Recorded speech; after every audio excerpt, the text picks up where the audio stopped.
नेत आहे. खरं आपण म्हणतात तसं 1947 मध्ये जो विकसित भारताचं स्वप्न आपण बघतोय त्या स्वप्नाकडे अधिक वेगाने हे रस्ते घेऊन जात आहेत. पण हे झालं रस्त्यांच्या बाबतीत. पायाभूत सुविधांच्या स्पर्धेमध्ये रेल्वे सुद्धा काही मागे नाहीये, कारण गेल्या 10 वर्षांमध्ये भारतीय रेल्वे ही वेगवान झाली आहे, स्वच्छ झाली आहे, आधुनिक झाली आहे. विद्युतीकरण आहे ते जवळपास 100% पूर्ण झालेलं आहे. मग जैव शौचालय असतील, कवच सुविधा असेल किंवा अमृत रेल्वे स्थानक विकास योजनेअंतर्गत जवळपास देशभरामध्ये 1200 पेक्षा जास्त स्थानकांचा विकास झाला आहे. डिजिटल सुविधा झाल्या आहेत. वंदे भारत, नमो भारत यासारख्या नवीन गाड्या धावत आहेत. आता याचा पुढचा टप्पा हा नेमका कसा असायला हवा? बरोबर. आता जर म्हणजे आपल्या रेल्वेची एक किमया आहे, म्हणजे युरोपचे बरेचसे देश मिळून त्यांची लोकसंख्या तेवढी लोकसंख्या एका दिवसात भारतामध्ये रेल्वेने ट्रॅव्हल करते.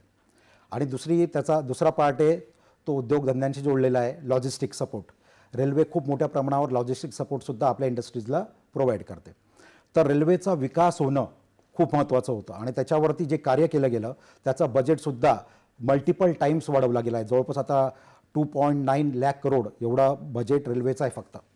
आता याच्यापुढे काय आहे तर जवळपास भारत सरकारने 680 अब्ज अमेरिकन डॉलर 2030 पर्यंत वेगवेगळ्या रेल्वेच्या गुंतवणुकीसाठी रिझर्व्ह केले. ते गुंतवणूक सुरू आहे आणि त्याच्याद्वारे आता सर्वात महत्त्वाचं काय आहे, आता लॉजिस्टिक जी किंमत असते, आता आपल्याला आपण स्पर्धात्मक युगामध्ये काम करतोय.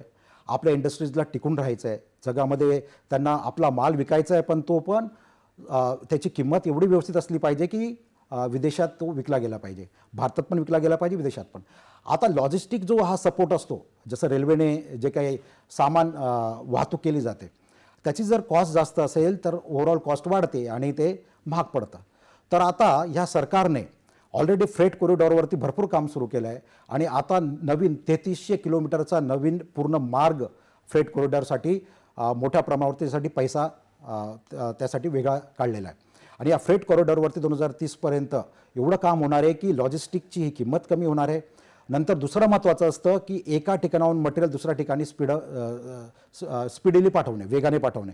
त्यासाठी सुद्धा 160 किलोमीटर ताशी ते 220 किलोमीटर ताशी असा वेग वाढवला जाणार आहे, जेणेकरून एका ठिकाणाहून माल दुसऱ्या ठिकाणी लवकरात लवकर पोहोचला जावा. त्याच वेळेला आपले जे काही आपण रोजचा जो काही आपला ट्रॅव्हल असतो तो टाईम पण कमी व्हावा. त्यासाठी सुद्धा ज्या काही ट्रेन्स आहेत, जसं वंदे भारत आहे, वंदे भारत ट्रेन 2047 पर्यंत 4,500 ट्रेन्स भारत सरकार प्लॅन करत आहे की 4,500 ट्रेन्स रुळावरती पळतील. तर तो सुद्धा एक मोठा प्लॅन आहे. आणि सर्वात महत्त्वाचं की जे एक्झिस्टिंग प्लॅटफॉर्म्स आहेत, एक्झिस्टिंग स्टेशन्स आहेत, त्याचं रिनोव्हेशन जवळपास 1300च्या वरती प्लॅटफॉर्मचं रिनोव्हेशन झालं आहे आणि अजूनही ते पुढे सुरू राहणार आहे. म्हणजे वर्ल्ड क्लास रेल्वे जी काय म्हणतो आपण, जे काय आपण जापानला बघून, चीनला बघून, कोरियाला बघून वाटायचं, त्याच क्वालिटीची रेल्वे प्लॅटफॉर्म स्टेशन्स आज आपल्याला भारतात मिळतात आणि पुढे अजूनही याच्यावरती भरपूर काम होणार आहे.